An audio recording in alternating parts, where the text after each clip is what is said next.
Bem-vindos! Vamos ver nesse vídeo como que a gente pode lidar com o uso de diagramas esquemáticos para poder estar calculando mais tarde a velocidade média escalar. A gente pega os enunciados dos exercícios e vai transformando ele num esqueminha que represente a estrada, que represente o trajeto que foi desenvolvido, de onde saiu, para onde foi e assim por diante. Então, por exemplo, ó, o carro sai do quilômetro 25. Essa linha reta representa a estrada da viagem, né? Não importa se ela é curva, se ela não é, o que me importa é só isso aqui quando eu estou trabalhando com dados escalares. E aí, se ele falou que saiu do quilômetro 25, eu vou anotar aqui no início da estrada, no lado esquerdo, onde fica o quilômetro 25. Como o trabalho com a velocidade média envolve a comparação entre distância e intervalo de tempo, tudo que se referia à distância, a gente vai anotar na parte superior, e tudo que se referia ao tempo, a gente anota na parte inferior, tá? Desse risco que representa a estrada.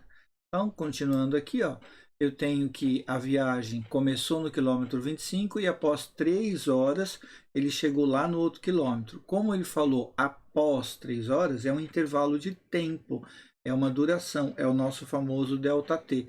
Então, eu coloco aqui na parte de baixo, lembrando, o tempo fica na parte inferior. Aqui no início eu já coloco de onde ele saiu, a posição inicial, quilômetro 25, e aqui na outra ponta da estrada, a posição final, 265. Fica muito mais limpo do que o que está aqui no enunciado, e você consegue identificar que para calcular a velocidade média, você precisa dessa distância toda que está aqui, que seria o deslocamento. E com esses dois na ponta, fica fácil verificar a conta do deslocamento, né? Posição final menos inicial, pega aquele lá, subtrai esse aqui, e você já coloca aqui no meio do gráfico para dizer, olha, ele andou tudo isso. Quando a gente for trabalhar com a velocidade média escalar, vocês vão perceber que é só dividir esses dois valores. Mas ficou muito mais simples de visualizar o enunciado do problema. Outro exemplo. Um móvel saiu da cidade A às 13 horas e 30 minutos e após percorrer 225 quilômetros chegou na cidade B às 15 horas. Represente isso esquematicamente. Então lá vai a nossa estrada. Vamos colocar aqui a cidade A, o horário que o cara saiu às 13 horas e 30 minutos. A cidade B, o horário que ele chegou lá. Então, ó, lembrando, o tempo é na parte inferior. Tem a bolinha, é instante inicial. Não tem a bolinha, instante final, né? E aí, no meio, a gente vai poder colocar depois a distância que ele percorreu. Só que esses dois dados já permitem que eu possa calcular a duração da viagem. É só subtrair os dois. Instante final menos instante inicial. Aí você tem aqui 15 horas menos 13 horas e 30 minutos. 1 hora e 30 minutos para você colocar aqui como o intervalo de duração da viagem. Como ele falou que a distância entre uma cidade e outra é 225, então o deslocamento que tem que ocorrer lá no meio, ó, 225. Quando você for trabalhar a ideia de velocidade média, você vai ver que essa unidade composta não pode permanecer e você vai ter que fazer a transformação dela para uma unidade simples, tudo em hora, né? E você vai transformar colocando aquilo em 1 hora e meia, né? 1,5. Aí você consegue trabalhar com a ideia da velocidade média escalar. Mais um exemplo. Um carro sai do quilômetro 45 às 2 horas e 30 minutos, chega ao quilômetro 135 às 4 horas e 0 minutos. Represente isso esquematicamente. Então a gente vai lá, faz a estradinha, coloca o início da estrada, né? Quilômetro 45, como sendo a posição inicial, coloca o horário, né, que ele sai dali, ó, que ele falou, saiu neste horário, 2 horas e 30 minutos. E aí põe lá a posição final, quando é que ele chega lá também, no instante final. E agora você tem duas informações legais, porque com essa posição e essa posição, você consegue achar o deslocamento. Com esse instante de tempo e esse instante de tempo, você consegue calcular o intervalo de tempo. Então, subtrai um do outro, 135 menos 45, você já tem o ΔT, coloca, desculpa, o ΔS, coloca aqui no meio, e depois você também faz a conta do ΔT do mesmo processo, final menos inicial, e você vai ter o resultado para colocar lá. Mais uma vez, tem uma unidade composta que deverá ser transformada numa unidade única, só em hora, né? Aí você vai poder depois trabalhar com esses dois números para descobrir a velocidade média. Mais um exemplo. Um caminhão percorreu 200 quilômetros em 2 horas. Esse é o mais simples de todos, né? Porque ele já dá para a gente os valores de deslocamento e de intervalo de tempo. Então, o deslocamento fica na parte superior, no meio, né? E o intervalo de tempo na parte inferior, também no meio. Então, tá fácil achar a velocidade com essas informações organizadas assim. Mais um.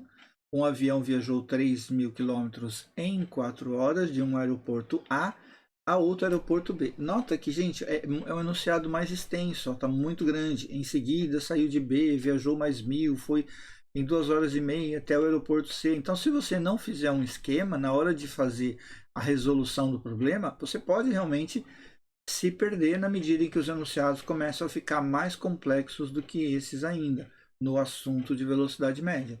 Então eu vou por partes, ó. Onde que está o aeroporto? Cidade A, cidade B, está aqui, a outra ali. Qual é a distância entre os dois? Ele andou essa distância? Andou. Então, um deslocamento, ΔS, número 1, por quê? Porque do B ele vai para o C, vai ter um segundo deslocamento. Então, daqui até aqui ele já andou isso. Deslocamento escalar está aqui.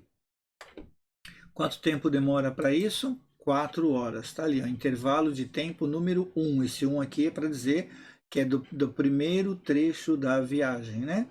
E aí, do B, ele saiu e foi em direção ao C, ele andou mais um outro trecho com um outro de valor de deslocamento, seria o deslocamento número 2, mais 1.000 quilômetros para frente.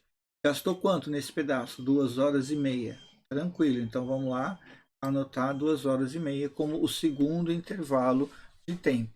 Feito isso, a minha preocupação é assim, como que foi a viagem completa dele então? A viagem completa começou no ponto A, foi para o ponto B, tem 2 trechos ocorrendo, e para achar o valor do ponto A até o ponto C, eu vou ter que somar os dois deslocamentos, né? O ΔS1 com ΔS número 2.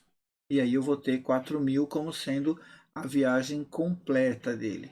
E aí também o tempo de duração da viagem completa é o ΔT1 mais o ΔT2, soma os dois ali, dá 6 horas e meio. E aí você consegue determinar o valor da velocidade só com essas duas informações.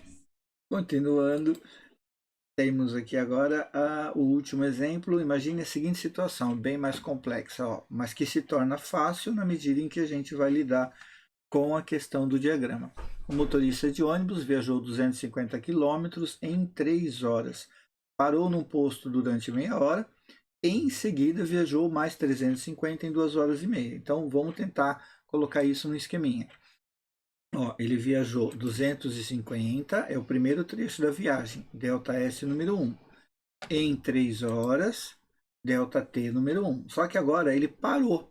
Então aqui nesse pedaço, ele saiu daqui e veio para cá, aqui ele está parado. Como que eu vou registrar isso? Se eu fizer um risco para cá, eu vou estar dizendo que ele andou um trecho, como tem esse trecho aqui. Então eu não faço risco e eu coloco o deslocamento como sendo 0, porque ele não sai do lugar, mas assim, ó, inclinado, para não dar a ideia de que ele está realmente se deslocando ali no meu esquema do diagrama. E o intervalo de tempo que ele fica parado aqui, também coloco assim na vertical para ficar mais fácil de lembrar que ele não andou. Ó, ΔT número 2, meia hora. Aí no segundo trecho que ele realmente anda, que seria o deslocamento número 3, eu tenho lá 350 km em 2 horas e meia, prontinho aqui, ó, 2 horas e meia. Com isso eu posso pensar na viagem inteira. Na viagem inteira, que é todo esse deslocamento, quanto que ele anda? Ele anda 250 mais 350, ele anda 600. Mas e o tempo que demorou para ele fazer isso? Exatamente é essa a ideia, o tempo que demorou para fazer isso. 3 horas, mais meia hora parado, conta, mais 2 horas e meia. Então ele demorou 6 horas no total para chegar lá. E agora com esse daqui, você consegue calcular a velocidade média de forma mais simples, mais rápida.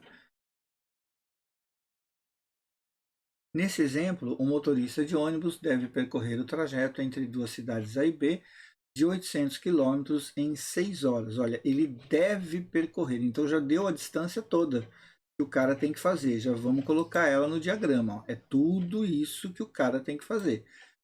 800 quilômetros em 6 horas. Agora, lendo o restante, você vai ver que ele não fez ainda tudo isso, mas tem informação sobre o que ele já fez. Tendo percorrido um trecho de 450 quilômetros, olha, eu não vou representar aqui em cima, falar o carro está aqui. Eu desloco um pouco mais para baixo, para não haver confusão na visualização da informação, e crio aqui um trechinho que representa o que eu sei que aconteceu aqui. Ó. Ele já andou tudo isso aqui, 450 quilômetros em 4 horas. É o primeiro trechinho dele ali. Ó. Aí vem a pergunta, determine como ele deve proceder para cumprir o prazo. Então, está faltando esse trecho, eu consigo ver visualmente. E aí o que eu faço? Coloco um tracejado para facilitar a lembrança do que está faltando. E para determinar o deslocamento, agora é só subtrair os dois, né? Fica fácil. 800 menos 450, 6 horas menos 4 horas. E eu descubro ali os elementos faltantes do enunciado. Espero que com esses pequenos exemplos tenha dado para vocês entenderem que o diagrama é parte essencial nos problemas de velocidade média para entender de forma mais fácil o cálculo da velocidade média escalar. Um abraço, nos vemos nos próximos vídeos.